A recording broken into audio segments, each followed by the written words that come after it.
Palabras que tenemos que saber si venimos a Paraguay para preguntar a alguien.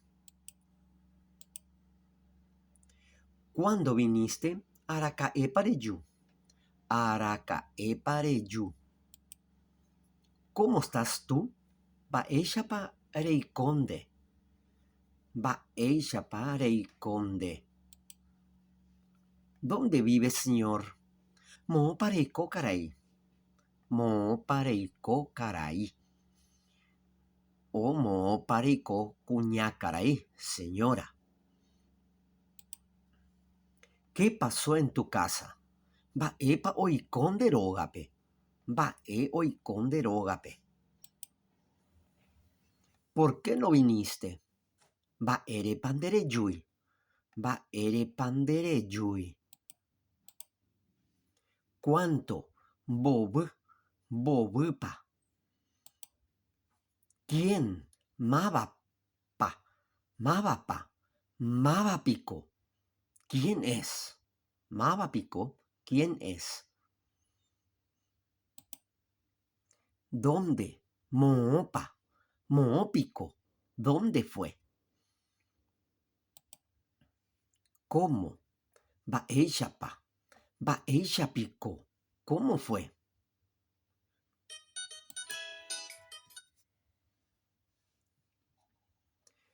¿Por qué? Baerepa. Baerepico. Baerepa. Baerepico. ¿Qué? Baepa. Baepico. El guaraní cuenta con 12 vocales divididas en 6 vocales orales, A, E, I, O, U, E, y 6 vocales nasales, A, E, I, O, U, E. La presencia de las vocales orales y nasales de hecho ya marca la diferencia fonética.